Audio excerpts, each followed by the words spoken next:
Good evening, ladies and gentlemen, and thank you for being here. Aji asked me to speak for 10 minutes on the dot, and I'm going to. So I've read the whole book, so I'm really happy to be here this evening to mark the launch of Rajesh's book, The New Rules of Business. Rajesh has put on 16 new rules for this book. I wish Rajesh all the luck, and I hope that this becomes a bestseller.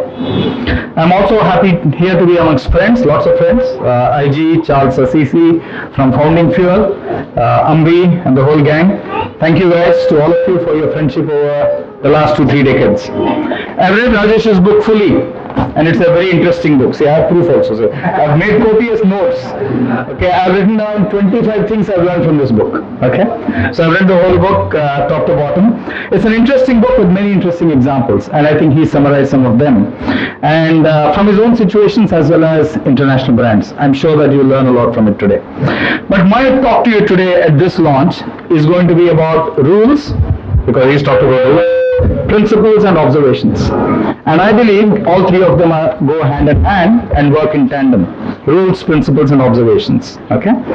Rules are a set of explicit or understood regulations governing context or procedure.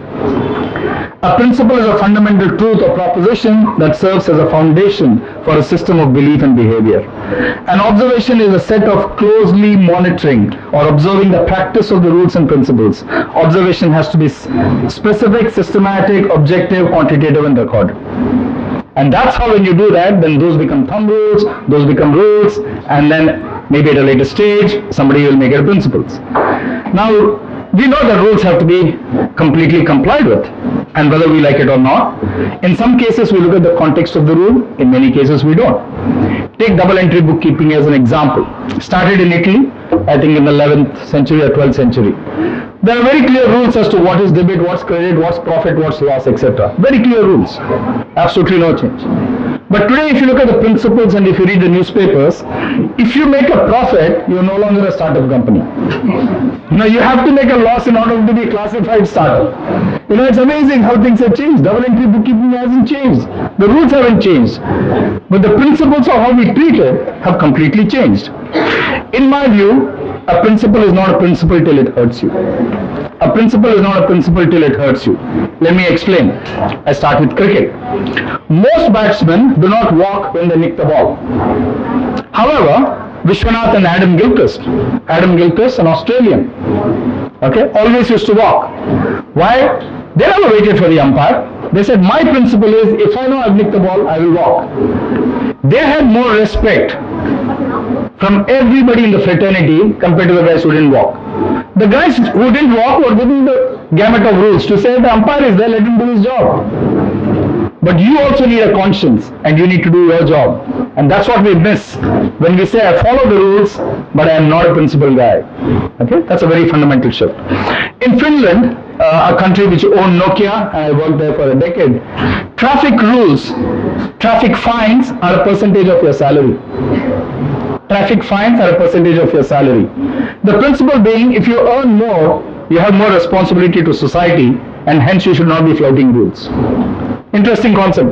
I've not heard of any other country do it. Technology has changed every rule in sport. We have the third umpire now in cricket. We have VAR in football. The point is to ensure that the game improves. That's why we brought technology in.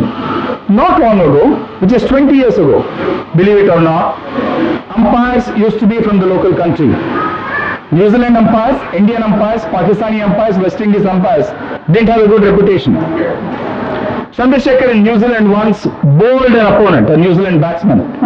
And he turned back to the umpire and said, how's that? And the New Zealand umpire said, he's bowled. And Chandrasekhar said, I know he's bowled, but is he out? Because nobody trusted the system there. Okay. And it required a very different rule and a different mindset. Imran Khan was the first guy who said, I want neutral umpires. And if you talk to him and you see his interviews, he said, I want neutral umpires because I do not want the Pakistani umpires to get credit for my victory. I want me and my team to get credit for my victory. So he started a new trend, which was a new rule, and now that's absolutely par for the course. Technology is changing every rule in business, as Rajesh mentions. Employees today trust Glassdoor. They don't trust their hiring manager. They don't trust HR. They don't trust the ad. They trust Glassdoor. They trust other employees who've left a comment to say what they think about the company. Today, the new rule, I think, is an employee is not an employee. He is a volunteer. He's volunteered 2 years of his time to you. If you can make the most of those 2 years, you are a damn good employer. If you waste that, you're gone. So employees are not employees, they're volunteers. Remember this and treat them as that. Span of control. When Drucker wrote the concept of the corporation, he said span of control 8. Today with technology and collaborative tools, I had 18 people reporting to me in my last job. 1-8. So spans of controls are 15 plus right now thanks to technology. That's a completely new role and a completely different set of demands on a leader. The rules and principles of brand, consumer engagement, business models are changing every day. Many businesses and leaders are simply not reskilling themselves for the new rules. Simply not. Fortune 500 says by 2022, 50% of all employees need to be reskilled. That's exactly 24 months from now, 23 months from now. But trust me, nobody is reskilling themselves. So the rules are there, but the guys are not following. Brands, I'm sure Ambi and Rajesh will tell you a lot more about it too. Brands talk to consumers through 30-second TV spots, 20-second TV spots, etc. Today with Facebook Thumbstopper, we're talking of 3-second ads and 5-second ads. That's the new rule. Because people don't have the time to see a 30-second ad on their, cell phone. They just don't want it. In the past, all of advertising was a horizontal format. If you go back and you remember the famous movie directors, they will show the shot like this. Today, all of viewing is this. It's vertical. It's no longer horizontal. That's the new rule. Believe it or not, many brand teams and advertising agencies haven't latched on to that. They haven't understood that it's a vertical format now, no longer a horizontal format. Okay? We had rules to follow in the past. In a digital world, there seem to be very few new rules. We are still searching for a correlation between views, likes, shares, comments. We'll come with some answer, hopefully in the next few years. Data has changed the way we look at everything. Data integrity and its interpretation is the real challenge now. Leaders in companies do well when their principles are a notch above the rules. Following rules is no longer enough. The whole concept of leadership and companyship now is having principles which people appreciate in society. Your employees appreciate and your ecosystem appreciate. Let me state my own principles as I've seen my career. Okay, and I want to more as a sharing thing. Number one principle I had many years ago, even before LinkedIn came in, I said I will share information liberally. Every article I read, I would make photocopies and send it to my whole team or anybody who mattered, who wanted to read it. Number two, I would never criticize my predecessor. If I took over a new job, I'd say he did his best till yesterday. Today I have the baton, let me do it. One of the companies I worked with nearly went to the ground because the first year when somebody took over a new job, he was only cribbing and cursing his predecessor. He lost 1 year. Consumers don't wait for 1 year. So this is a huge mistake which managers make, which is curse their predecessors for the first year. Principle number 3 I followed. Be fair and honest in giving feedback. That's not true at the workplace. If you're fair and honest, people will appreciate your feedback a lot more. Principle number 4 I always followed. Speak truth to authority, even if it's going to hurt you. And let people speak truth to you. Principle number 5. Appreciate the boss for what he does and what he's good at, but never be a sycophant. I see too many sycophants at work today. When you lose that principle, you have lost your identity. Very few people recognize that. Number 6, do what's right for the company first, do what's right for the team second, and you will automatically win. Many leaders, the principle is I promote myself. Especially in the social media age, I see this, everything is about self-glorification. You can be sure that company is going to go down the tube, sooner or later. Number 7 principle, always be on time or whatever it is. In my whole career, I've missed 2 flights. Just 2 flights. Okay? Always be on time for any event. because that's how you respect the other person. That's the principle I followed. And finally, I've never repeated either a presentation or a speech in my life.